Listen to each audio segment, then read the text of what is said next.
더불어민주당 선대위의 정진욱 수석 부대변인 나오셨고요. 그리고 국민의힘 윤석열 캠프 출신의 이상일 전 의원 나오셨습니다. 어서 오십시오. 네, 안녕하세요. 네, 안녕하세요. 네. 아유, 오시느라 고생 많으셨습니다. 저희가 이게 세트가 밑에도 불이 들어오고 양옆에도 불이 들어와서 좀 번쩍번쩍 하실 수 있어요. 일단은 좋은데요. 그렇습니까? 환영합니다. 아니 우리 의원님은 어제 광주 다녀오셨죠? 네, 그렇습니다. 언제 올라오셨어요? 어제 늦게 올라왔습니다. 거의 집에 가니까 자정 가까이 됐어요. 아이고, 그러니까 당일치기로 갔다 오신 거고 이게 후보 일정은 오늘도 계속되고 있는 거고요. 부대변님도 잠시 후에 그 광주 방문에 대해서 또 서로 이야기를 한번 나눠 보겠습니다. 일단은 저희 대화를 시작하기 전에요. 먼저 오늘 오전에 나온 여론조사 먼저 살펴보도록 하겠습니다. 여론조사 4개 업체가 합동으로 실시한 11월 2주차 NBS 전국 지표조사입니다. 저희 그래픽 한번 띄워주시죠. 이제 대선 후보 지지도 조사를 했더니 윤석열 후보 39%, 이재명 후보 32%로 윤석열 후보가 7%포인트 앞섰습니다. 오차 범위가 플러스 마이너스 3.1%포인트라서 오차 범위 밖에 윤석열 국민의힘 후보가 일단은 우세한 상황이고요. 이어서 조사 결과 또 보면 차기 정부 누가 잡아야 되냐 이런 것도 함께 조사를 했더니 이렇게 나왔습니다. 안정적 국정 운영을 위해서 더불어민주당이 재집권해야 된다가 9.8%, 38% 정도였고, 그리고 정권 교체를 위해서 국민의힘이 집권해야 한다는 응답이 이제 과반을 넘었네요. 그래서 이 부분에 대해서도 이제 양당에서 하고 싶으신 말씀이 굉장히 많을 거라고 생각을 합니다. 이 조사는 11월 8일부터 10일까지 만 18세 이상 남녀 1,009명을 휴대전화로 조사했고요. 응답률은 32.5%, 오차 범위는 플러스 마이너스 3.1%포인트입니다. 물론 뭐 여론조사마다 수치의 격차는 있습니다. 하지만 이 조사를 보면 어쨌든 정권 교체론이 높고 지지율 1위 후보는 국민의힘 윤석열 후보로 조사가 됐는데요. 먼저 정진욱 대변인님, 최근 조사들이 이런 경향이 계속 보이기는 하는 것 같아요. 이게 선대위 내부에서도 아쉬우면서도 좀 전략을 재정비하는 그런 계기가 될 것 같거든요. 조사 어떻게 보셨습니까? 예, 무엇보다도 이제 컨벤션 효과라고 하죠. 예, 윤석열 후보 뽑힌 직후에 그런 그 지지가 좀 결집된 그런 양상이 지속되는 것 같은데요. 아마 이런 현상이 저는 11월까지는 계속 될 것 같습니다. 이번 달 말까지도요? 그렇습니다. 그런데 이제 똑같이 되지는 않고요. 시간이 지나면서 점점 이재명 후보와 윤석열 후보의 격차가 좁혀지고, 특히 이제 저희가 선대위 구성하면서 우리 지지자들이 모여들고 있기 때문에 아마 11월 말이 가면 저희가 이제 윤석열 후보를 따라잡는, 흔히 골든크로스라고 하죠. 골든크로스가 11월 말일 거다. 그래서 이제 컨벤션 효과가 그때 좀 끝나지 않는가 이렇게 예측하고 있습니다. 한 달은 지속될 거지만 이번 달 안에는 이제 격차가 좀 줄어들 거고 말에는 골든크로스 있을 거다라는 말씀이신데요. 한 15일 정도. 날짜까지 예측하시는 겁니까? 그렇게 예상할 수 있겠습니다. 11월 15일에. 아니요. 11월 말쯤. 11월 말쯤에. 우리 실장님 어떻게 보세요, 의원님? 홍준표 후보가 자기가 쭉 따라잡아서 결국은 최종 후보가 되겠다고 장담하신 말씀하고 비슷하네요. 네. 지금 이게 이제 컨벤션 효과는 충분히 있다. 그러니까 국민의힘 경선이 국민의 많은 관심을 끌었고 최종 후보가 선출이 된 데서 따른 소위 컨벤션 효과는 있는데, 확실히 있는데, 민주당이 그렇게만 판단하면 저는 반쪽짜리 분석이 된다 이런 생각입니다. 왜냐하면 우리 많은 국민들은 거의 모든 여론조사에서 정권 교체를 해야 한다. 이 응답이 굉장히 높아요. 그래서 55%에서 60%포인트 사이에 주로 정권 교체 지지 국민들의 응답이 나오고 있는데 이 국민들이 왜 이런 여론을 형성하고 있는가, 이거에 대한 분석을 민주당은 하셔야 돼요. 지난 4년 이제 8개월가량 윤석열 정부, 이 문재인 정부에서 이 국민의 기대에 어긋나는 많은 국정 운영을 했다고 생각합니다. 그래서 우리가 조국 사태, 윤미향 사건 이런 것들을 통해서 문재인 정권의 이 공정과 정의가 이게 진짜가 아니고 가짜구나. 이런 생각을 국민이 갖게 되셨고, 소득주도 성장 정책으로 대변되는 이 정권의 경제 정책이 정권이 이야기했던 것하고 달리 많은 부작용과 역효과를 내서 결국 국민의 삶이 굉장히 힘들어졌어요. 우리 민생이 피폐해졌거든요.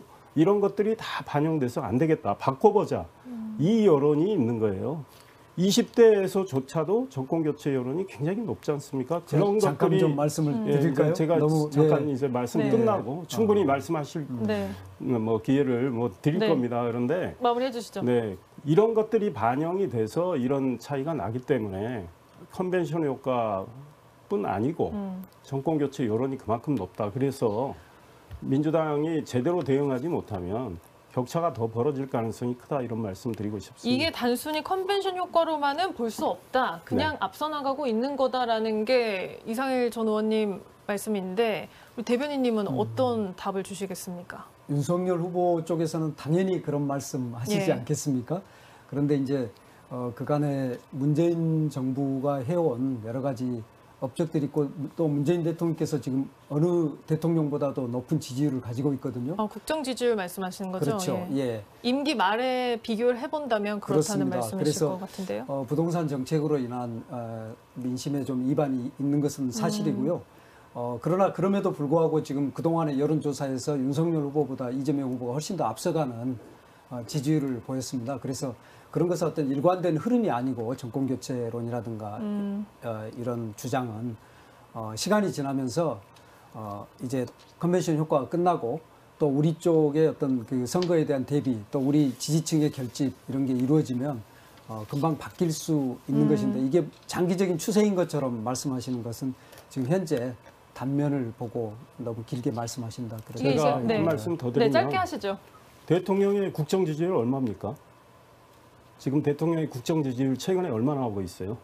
여론조사마다 조금씩 말씀하시죠. 차이가 좀 있죠. 다르지만 35%에서 40% 사이예요. 대통령이 국정 운영 못한다고 훨씬 높아요. 그렇기 때문에 그런 안이한 분석으로는 민심을 잡지 못한다. 그래서 문재인 정부가 뭘 잘못했는지 국민들이 어디서 실망을 했는지 그 지점을 제대로 짚어내야 대응책이 나온다. 이런 충고해드리고 싶네요. 그러니까 아마도 이명박 박근혜 후보 국정 지지율 마지막 해 다가왔을 때 한 자리 숫자였습니다. 그것에 비한다면 엄청나게 높은 거고요. 그래서 35, 40%를 낮게 보시는데 지금 현재 거의 레임덕이 없다고 볼 수 있거든요. 그래서 국정 지지율 지금 굉장히 높은 상황이다. 이전 정권에 한 말씀만 더 드리면 네, 하십시오. 네. 마지막입니다. 이명박 정부의 국정 지지율이 언제 한 자리였습니까? 그러면 그 한 자리에 이명박 정부가 박근혜 정부를 어떻게 정권 소위 말해서 재창출이 됐겠습니까? 그래서 대통령의 그냥 표피적인 국정 지지율 보지 마시고 국민들이 정권 교체를 꼭 해야 된다라는 여론이 정권 유지론보다 20%포인트가량 차이가 납니다. 여기서 분석을 제대로 하셔야 되고 윤석열 후보는 홍준표, 유승민, 원희룡 다른 후보들하고 이제 경쟁을 하고 나서 최종 후보가 선택이 됐지 않습니까?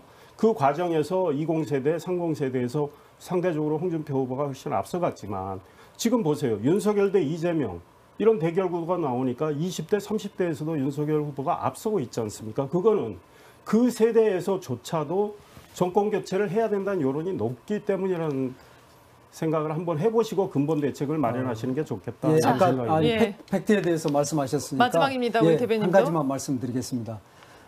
이명박 정부 지지율이 굉장히 낮았고요. 다만 어떻게 유권자들이 반응했냐면 박근혜 후보가 새로운 정치 세력으로 인식한 것입니다. 그래서 새로운 지지가 형성되면서 정권이 창출될 수 있었고요. 지금 이제 문재인 정부 굉장히 높은 지지율인데 그걸 바탕으로 해서 이재명 후보를 또 새로운 정치 세력으로 보는 측면도 있거든요. 이게 정권 교체 수준은 아니지만 또 새롭게 정치를 정권 연장은 아니다 이렇게 본다는 말씀이신가요? 정권의 물론 제4기 민주정부로서 정권의 연장이지만 그럼에도 불구하고 새로운 사람이 새로운 비전을 가지고 새로운 대한민국을 만든다는 여기에 더 큰 기대를 가질 수 있기 때문에 그게 단순하게 볼 것은 아닐 것 같습니다. 지금 중도층 여론만 보세요. 각종 여론조사. 정권 교체하자가 2배가 높아요.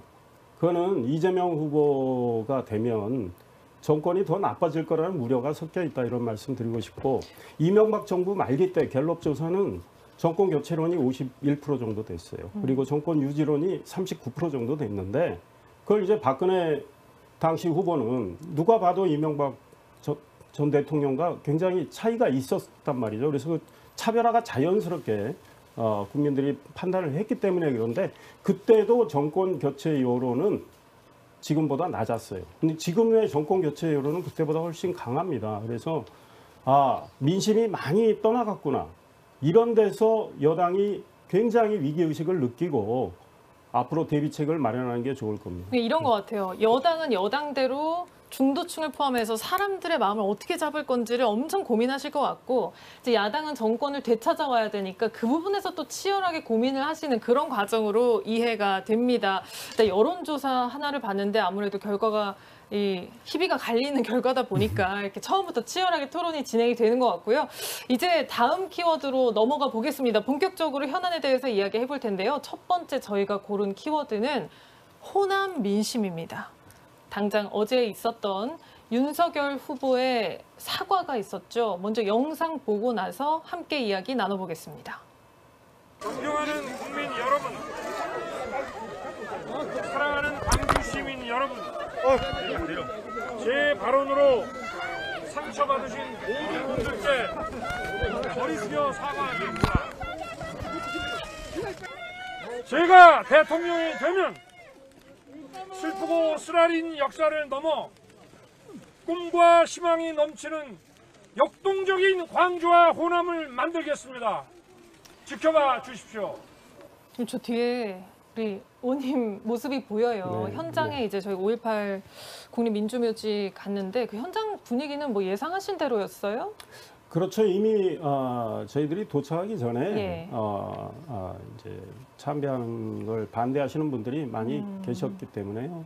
그런데 가서 물론 영상에는 많이 안 잡혔지만 윤석열 후보를 응원해 주시러 나온 분들도 꽤 많이 계셨어요. 그 응원의 목소리들도 많이 있었다. 근데 뭐 응원하고 비판하고 이런 걸 떠나서 어제는 윤석열 후보가 본인의 발언과 관련해서 정말 상처를 입으신 우리 광주 시민을 비롯한 우리 호남 국민들 또 나아가서 전체 국민들께 정말 진솔한 사과를 하러 간 자리였기 때문에 윤석열 후보가 기자들과 또 백브리핑하는 과정에서 일문일답을 통해서 이걸로 충분하다고 생각하느냐 이런 질문도 나왔어요. 그래서 질문할 수밖에 이걸로 없는 끝나는 게 내용이었죠. 아닙니다. 제가 이 마음을 계속 가지고 가겠습니다. 이제 이런 이야기도 했고 그동안의 TV 토론 과정에서나 이런 데서 본인이 말을 통해서 상처를 준 거, 그 후에 해본들 소용없고 본인이 책임을 져야 된다. 그래서 저는 몇백 번이라도 사과를 하겠다 이런 말씀도 하셨고 이 일이 일어났을 때 뭐 윤 후보는 밝혔지만 5.18 헌법 정신, 5.18 정신을 이제 헌법 개정할 때 전문에 넣겠다는 거 아니겠습니까? 근데 그거는 전두환 발언 전문에도 이미 이야기를 했단 말이에요. 공약으로도 이야기를 했고. 그다음 12.12 이 모의 재판과 관련해서 대학생 윤석열이 전두환의 이 무기징역 판결을 내렸고 그걸로 인해서 도망도 다니고 그랬는데 그때의 역사인식이나 지금의 역사인식이나 변함이 없다. 그러니까 전두환 시절에 국민을 괴롭히는 독재가 있었고 자유민주주의가 탄압받았다는 건 두말할 것도 없는 역사적 사실이고 그때나 지금이나 윤석열 후보의 역사인식엔 변함이 없다. 그래서 자기도 대학생 때 그런 일을 했던 것이다. 이제 이런 이야기를 했었죠. 아마 정치는 그래도 잘했다는 평가 요 한마디 때문에 이제 이 상황까지 오게 된 건데 그렇게 된 거죠. 그 발언에 대해서는 이제 민주당에서는 아주 강력하게 비난을 해왔죠. 이제 호남이 민주당 지지세가 굉장히 강한 곳 아니겠습니까? 어제 이 사과를 민주당에서도 굉장히 주의 깊게 지켜봤을 거라고 생각하는데요. 그 사과를 본 선대위 내부 반응은 좀 어땠나요?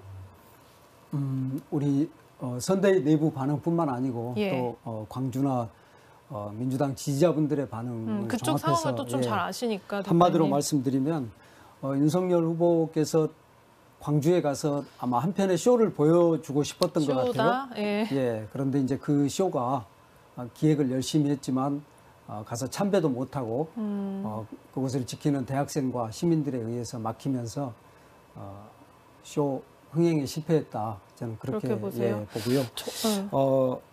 윤석열 후보께서 사과를 했는데 과연 그 사과가 진정성이 있었겠냐. 많은 사람들이 홍준표 후보가 됐으면 윤석열 후보가 광주에서 사과를 했겠냐. 예, 이런 의문을 던지시고요. 또 하나는 아까 5.18 정신 말씀하셨는데 12.12와 쿠데타와 5.18만 빼면 정치는 잘했다. 그런 수준의 역사의식과 5.18에 대한 인식을 가지고 하는 사과, 그게 사과라고 할 수 있겠습니까?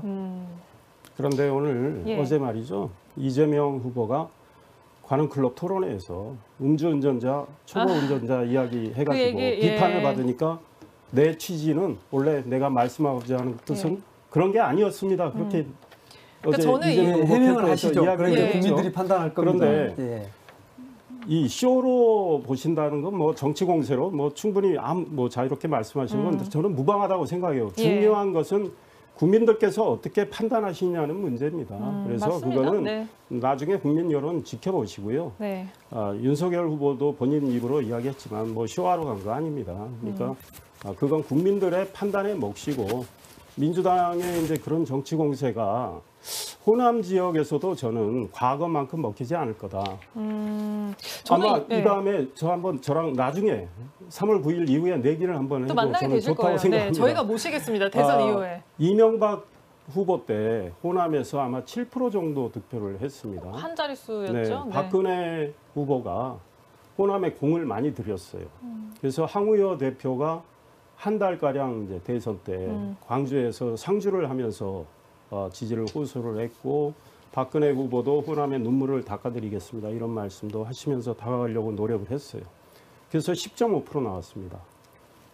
윤석열 후보 제가 보기에 20%가량 나올 겁니다. 이 호남에서 그렇게 장담하시니까. 이거는 제가 장담하는데 나중에 뭐 제가 틀릴 수도 있죠. 그런데 이런 거 같아요. TV 토론이 이거는 장담을 하기 위해서 나온 것은 아니고요. 그러니까 그리고 나중에 한번 두고 예언을 하기 위해서 나온 것도 아니고요. 그 전혀 근거가 없는 그리고 얼마를 받을 거다 두고 보자. 또 끝나고 나서 우리가 뭐 내기라 이런 말씀을 하시는 거는 윤석열 후보가 손바닥에 왕자를 쓰고 말씀하시는 거하고 뭐 별 다를 바 없어 보이고요. 이렇게 생각합니다. 저는 김동연 후보께서 저도 호남 출신입니다. 말씀하세요. 김동연 후보가 어제 그 광주를 찾은 윤석열 후보를 이렇게 평가를 했습니다. 윤석열 후보가 예상대로 제1야당 대통령 후보다운 모습을 보여주지 못했다. 당당한 모습을 전혀 보지 못했다. 말도 행동도 비로하기만 했다. 이렇게 말씀하셨는데요. 저는 우리 호남 지역민들 바라보는 시각이 바로 그것이라고 봅니다. 제가 정리를 하면은 민주당도 사실 대구 경북에서 새 확정을 하려고 노력을 많이 하셨고 사실 지난 총선에서 꽤 좋은 그 득표율을 보였고요.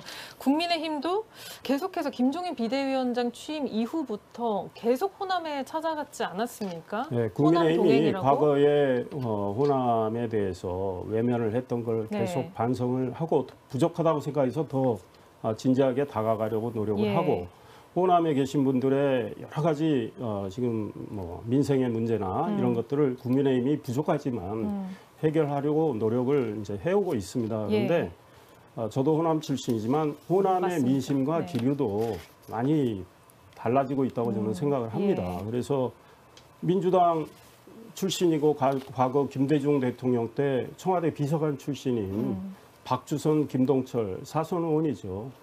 그분들도 정부안 발언이 있은 뒤에도 윤석열 후보 지지를 하고요. 그래서 만약에 이낙연 전 대표가 민주당의 최종 후보로 선출이 됐다면 호남 기류는 또 다를 수 있어요. 그런데 이재명 후보에 대해서 호남에서 과거의 민주당만큼 그런 열렬한 지지하는 기류는 훨씬 덜하다. 이제 이런 생각이 들고 그거는 나중에 뭐 여러 가지 선거 결과로 나타나니까 이제 지켜보시면 될 것 같아요. 각 캠프에서는 온 모든 지역에 다 힘을 쏟으실 거니까 모든 지역에서 최대 득표를 하는 게 각 선대위 목표 아니겠습니까? 그래서 그거를 4달 동안 이제 노력을 하실 거라고 믿으면서 다음 주제로 가보겠습니다. 저는 사실 이 자리를 준비할 때요. 우리가 뭐 특정 정치인의 말이나 이런 거에 대한 판단도 판단인데 공약에 대해서도 좀 이야기하고 싶었어요. 근데 일단은 이재명 후보의 특검 관련 발언에 대해서 잠시 이야기를 나눈 후에 우리가 시간이 허락을 한다면 이제 방역지원금과 손실보상에 대해서 이야기를 하고 오늘 토론을 마무리할까 합니다.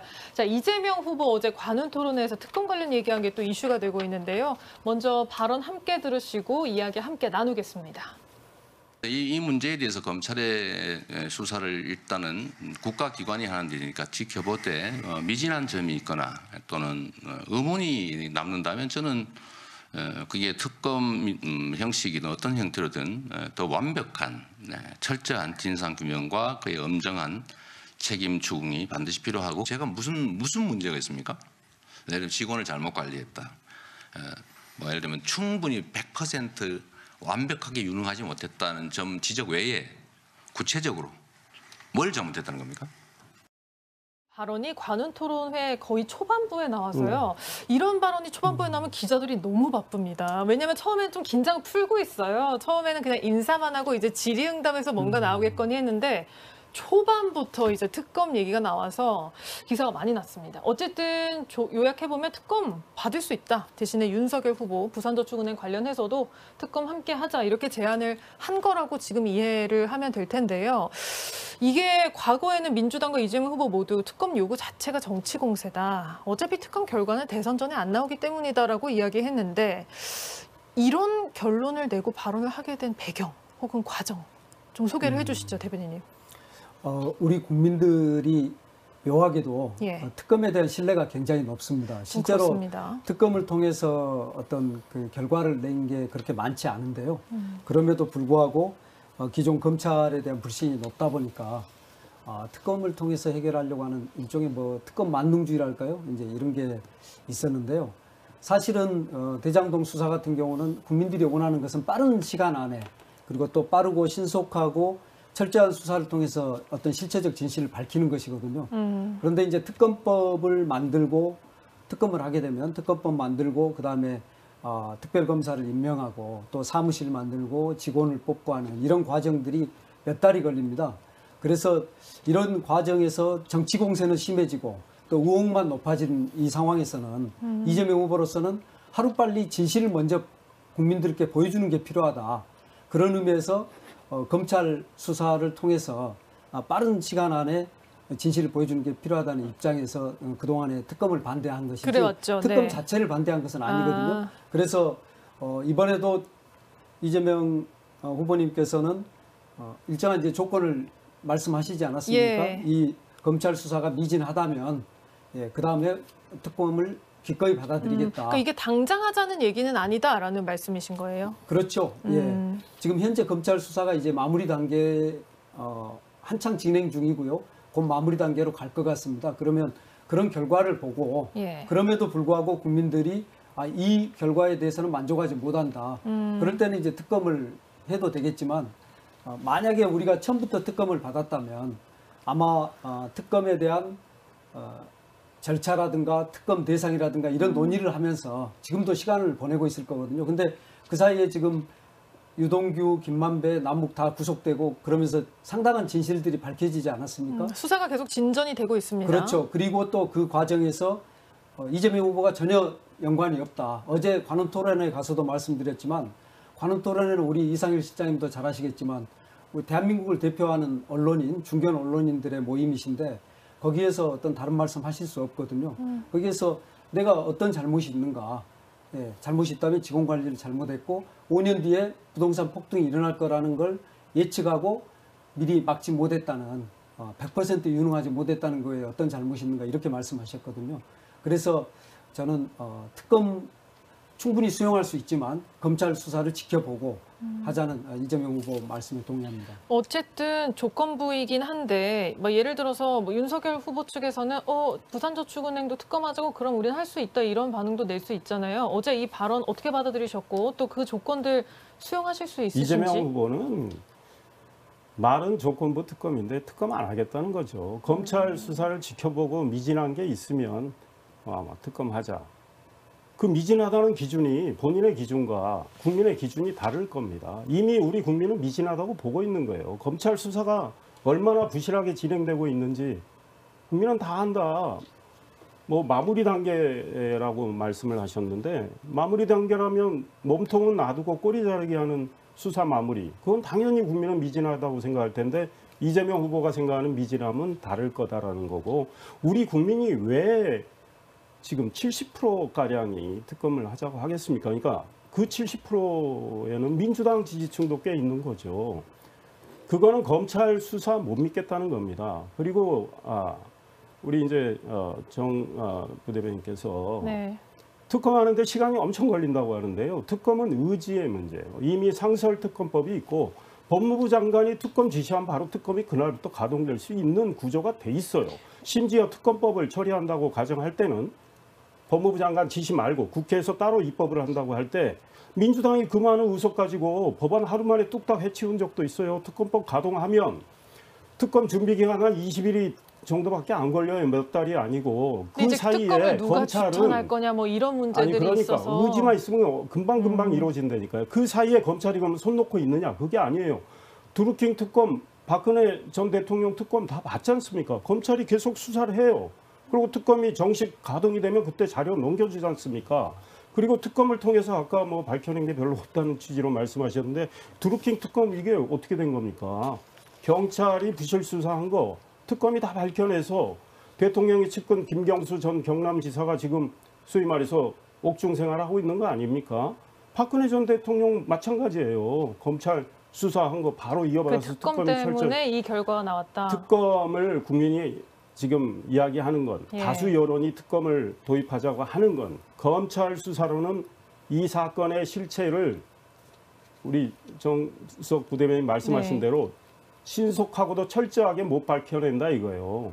국민은 철저하게 있는 그대로 낱낱이 밝히기를 원하는데 검찰은 그걸 못하고 있다는 거죠. 검찰은 지금 권력의 눈치를 보고 있기 때문에 꼬리 자르기 하고 있는 거고요. 이 부분에 그래서 대해서는 정말 여야의 의견이 이거는 계속해서 의지의 문제입니다. 그러니까 이재명 후보가 아니 나는 직원관리 잘못했다. 그러면 왜 우리 국민은 이재명 게이트라고 이걸 보고 있습니까? 국민의힘 게이트라고 민주당과 이재명 후보가 아무리 주장을 해도 우리 국민 여론은 이재명 게이트라고 하는 응답이 2배 이상입니다. 그래서 국민을 우습게 아시면 안 된다 이런 지적하고 싶습니다. 짧게 코멘트 하시겠습니까? 예, 우리 길면 안 이상일, 됩니다. 이제 끝날 때 됐습니다. 예, 실장님, 네. 그 항상 말씀하실 때 국민이 어떻다 이렇게 말씀하시는데 그 국힘이라고 바꿔주시면 좋을 것 같아요. 모든 국민이 이상일 실장님 생각하신 것처럼 생각하시지 않고요. 지금 특검 주장하지만 예. 많은 사람들이 막상 특검이 시작되면 특검 수사도 국민의힘이 뭉개려 할 거다 이렇게 보고 있습니다. 지금 현재 대장동 게이트 관련해서 국민의힘 게이트라고 다들 이야기를 하는 이유가 국민의힘 관계자만 지금 다 드러나 있거든요.